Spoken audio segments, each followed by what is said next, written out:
Good morning student. आज हम देखते हैं नेक्स्ट टॉपिक है हमारा solubility of gas and solid in liquid. तो फर्स्ट देखते हैं सॉल्युबिलिटी ऑफ सॉलिड। जब भी कोई सॉलिड किसी लिक्विड में डिसॉल्व किया जाता है तो सॉलिड स्मॉलर पार्टिकल्स में डिस्ट्रीब्यूट होता है। यानी कि जब भी कोई सॉलिड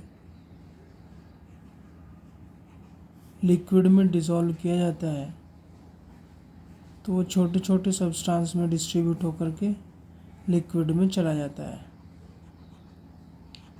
और सॉल्यूशन बनाता है। इसको कहते हैं हम डिसॉल्यूशन। इसे कहते हैं डिसॉल्यूशन। और जब इसकी कंसंट्रेशन सॉलिड की कंसंट्रेशन लिक्विड में एक मैक्सिमम कंसंट्रेशन से ज़्यादा हो जाती है तो ये जो पार्टिकल्स जो कि लिक्विड में दूर दूर होते हैं ये आपस में टकराने लगते हैं और आपस में टकराने पर ये फिर से सॉलिड के रूप में आपको प्राप्त होते हैं या जिसे हम प्रेसिपिटेट भी कहते हैं उसके रूप में हमें ये प्राप्त होते हैं।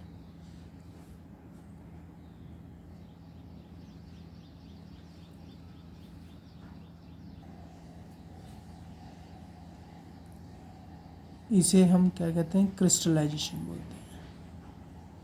इसे क्रिस्टलाइजेशन बोला जाता है। यानी कि जब भी कोई सॉलिड सॉल्वेंट में डिसॉल्व होकर के सॉल्यूशन बनाता है तो इसे हम डिसॉल्यूशन बोलते हैं। और जब ये लिक्विड के अंदर जो पार्टिकल्स हैं सॉलिड के पार्टिकल्स हैं ये आपस में कोलाइड करते बड़ा मॉलिक्यूल्स बना लेते हैं और ये नीचे सस्पेंड हो जाते हैं, प्रेसिपिटेट हो जाते हैं। तो इस प्रोसेस को बोलते हैं हम क्रिस्टलाइजेशन। तो इससे पहले इसके बाद आता है सॉल्युबिलिटी। सॉल्युबिलिटी का हमने जिक्र करा है। तो सॉल्युबिलिटी होती क्या है? सॉल्युबिलिटी होती है क्या होते हैं amount of solid solute, amount of solid solute in fix amount of solvent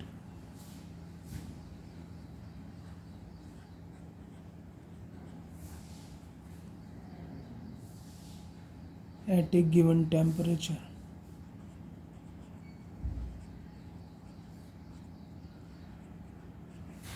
called solubility। ये बात ध्यान रखेंगे, सॉल्युबिलिटी के बारे में पूछ लेते हैं।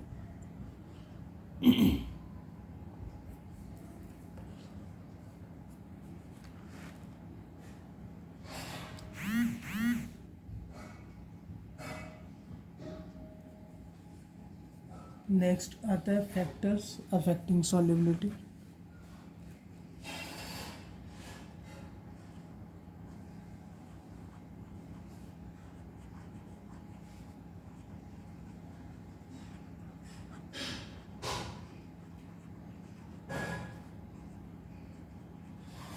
Factors affecting solubility.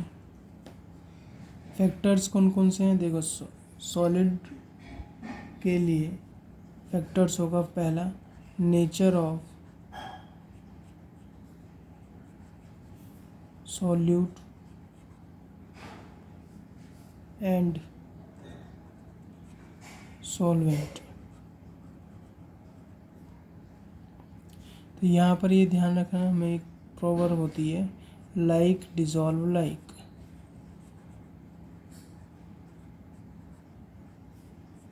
कहने का मतलब है यानी कि जो आयनिक सॉल्वेंट हैं वो आयनिक सॉल्यूट को ही डिसॉल्व कर रखते हैं, जैसे कि NaCl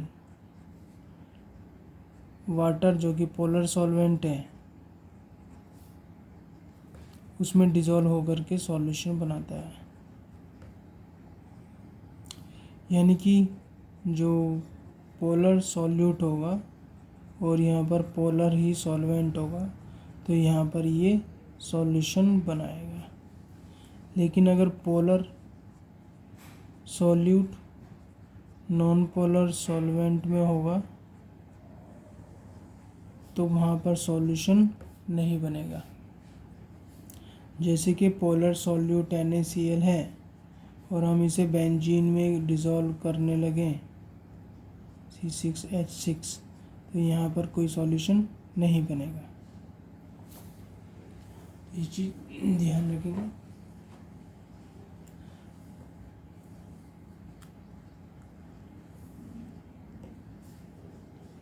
नेक्स्ट आ जाता है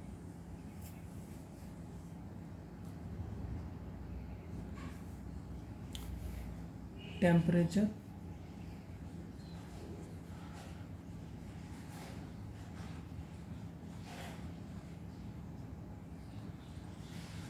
तो टेम्परेचर के बारे में ध्यान रखेंगे कि अगर दो प्रकार की रिएक्शन होती हैं कि जैसे सॉल्यूट प्लस हमने इसमें सॉल्वेंट में डिज़ोल्व करा, तो जो सॉल्यूशन बनता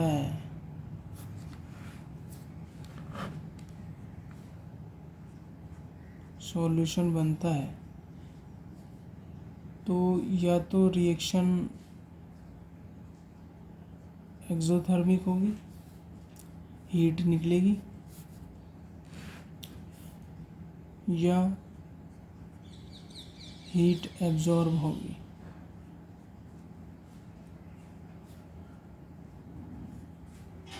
तब सॉल्यूशन बनाएगा। तो ये बात याद रखेंगे कि जो एंडोथर्मिक रिएक्शन है ये रिएक्शन एंडोथर्मिक है। एंडोथर्मिक जिसमें कि हीट रिक्वायर्ड होती है और जिसमें हीट निकलती है वो एक्सोथर्मिक है। तो जो फेवर्स होता है टेम्परेचर का वो हमेशा एंडोथर्मिक की तरफ होता है। यानी कि एंडोथर्मिक रिएक्शन का टेम्परेचर बढ़ाने पर सॉल्युबिलिटी इंक्रीज होती है। Solubility is directly proportional to temperature. किसमें? एंडोथर्मिक रिएक्शन में।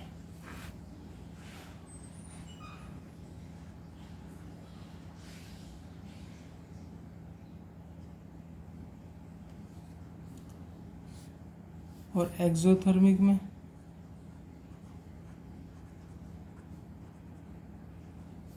सॉल्युबिलिटी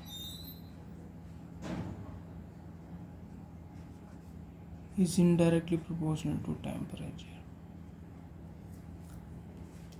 इसके अलावा कुछ सब्सटेंस ऐसे भी होते हैं जिसमें कि टेम्परेचर बढ़ाने पर सॉल्युबिलिटी का ग्राफ इर्रेगुलर होता है। जैसे लिथियम सल्फेट और सीरियम सल्फेट।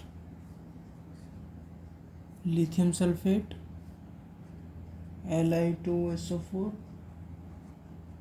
और सीरियम सल्फेट Ce2SO4। इनके जो ग्राफ होते हैं वो इर्रेगुलर होते हैं क्योंकि इनकी अलग अलग टेम्परेचर पर इस जो सॉलिड स्टेट है वो अलग अलग होती है।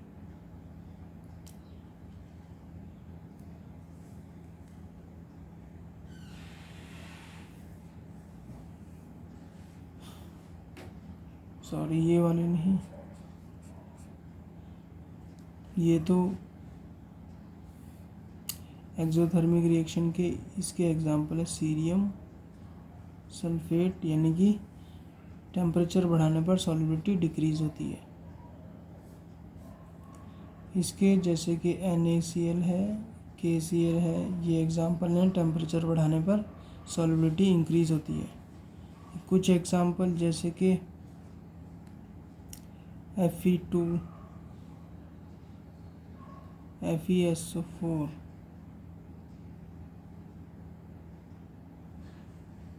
(7H2O). ये एग्जाम्पल है कि इर्रेगुलर सॉल्युबिलिटी की।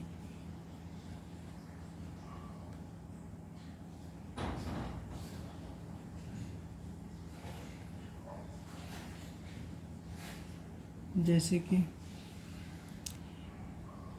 61.8 डिग्री सेल्सियस से नीचे इसका ये जो होता है ये हेप्टाहाइड्रेट है, और इससे ऊपर ये एक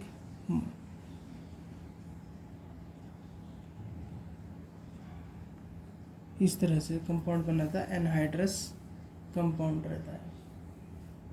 तो ये किस वजह से इसका इर्रेगुलर ग्राफ शो करता है, इर्रेगुलर सॉल्युबिलिटी शो करती है। तो ये बात ध्यान रखेंगे। नेक्स्ट आता है थर्ड, हम ले लेते हैं प्रेशर।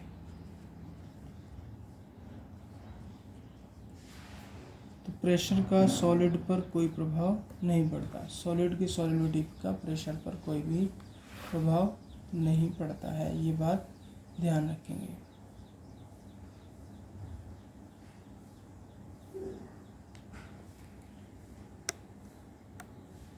ओके, तो ये तो हो जाता है सॉल्युबिलिटी ऑफ